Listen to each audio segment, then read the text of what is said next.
So yun, mga kabay, magandang umaga po. Meron po akong estimate dito, 39251. DeWalt po ito, mga kabay, DWD024, 1 half capacity po ito, mga kabay. Ayan, 1 half po yung chuck. Tapos may hammer siya, mga kabay, may reverse at variable speed. So ito, mga kabay, yan, nakasaksak po yan.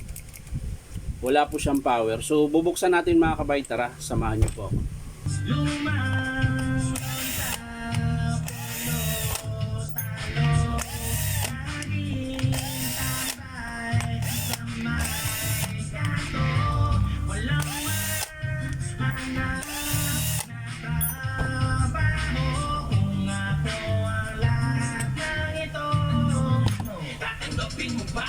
Sige nga halika, meron bang nakita, kahit na malika, mamahalin. So yun, mga kabay, nabuksan ko na po siya. Ngayon titester natin, mga kabay, kung bakit. Ay shit, nalaglag pa. Titesterin natin, mga kabay, kung bakit ayaw gumana. Ayan. So unahin natin yung cord, mga kabay. Ito. Unahin natin yung yung cord nya bago yung motor. So yan, mga kabay, yan, may contact po yung cord niya, mga kabay, hindi po putol yung blue. Ayan, ganun din po, mga kabay. So wala pong problema dito sa cord. Ayan, dito sa adapter niya, mga kabay. So ayan, mayroon yung adapter. Okay naman. So walang problema dito. Susunod, mga kabay, dito tayo sa switch. Ayan. Titesterin natin yung switch, mga kabay, kung meron siyang contact. Ayan. So yan, mga kabay, meron din buo. So dito tayo sa carbon brush. Ayan, buo rin. Kabila. So ayan, mga kabay, ito pong carbon brush nya ay wala pong contact. Ayan, ito po, tatanggalin natin, mga kabay, para alam nyo rin. Ayan, ayan, kakalasin natin yung isang carbon brush, mga kabay, brush holder nya. So kailangan natin ng maliit na panundot para makalas natin yung wire. Ayan.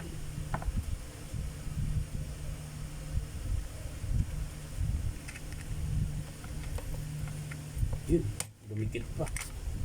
So yan, mga kabay, titesterin po natin ito. So yung dilaw, mga kabay, na brush holder, ayan, titester natin. Meron po siyang contact. Ayan. Ayan. Ayan. Pumapalo po, di ba? Ayan. So okay po ito. Wala pong problema sa armature. Ayan, bago pa po ito. Field coil okay pa. Switch okay pa rin. So dito po tayo sa, ito po, yung brush holder na po ito. So titesting natin to, mga kabay. Ayan.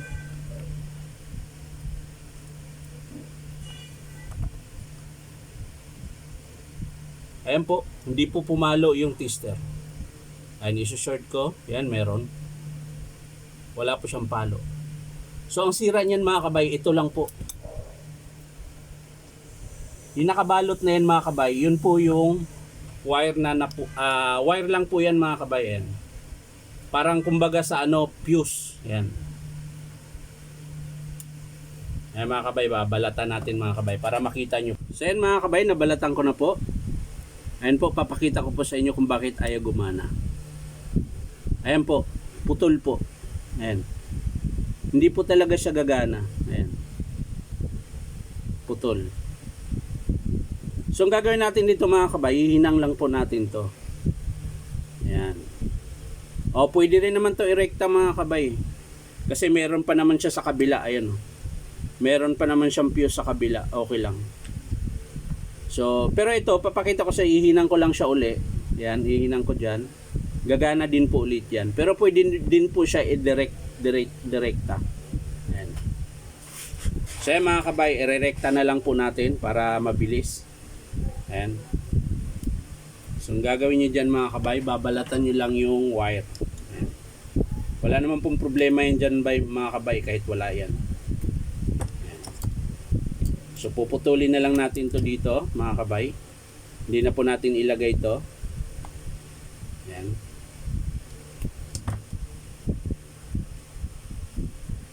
Ayan.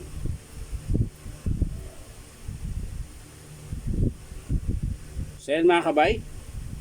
Nakarekta na po siya. Ayan. So yan mga kabay, babalik na po natin. Ayan.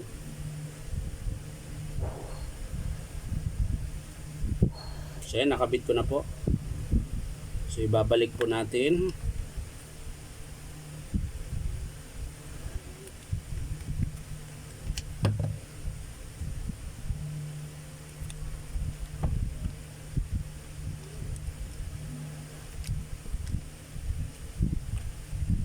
So yan mga kabay, nakabit ko na po. So sasara ko muna bago natin i-testing mga kabay.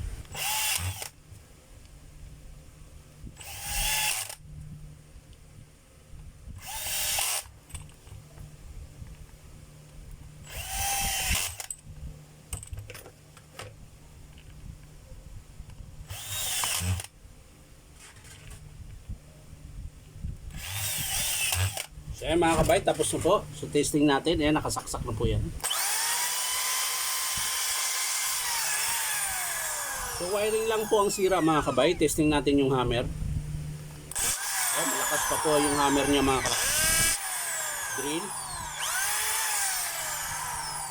Reverse.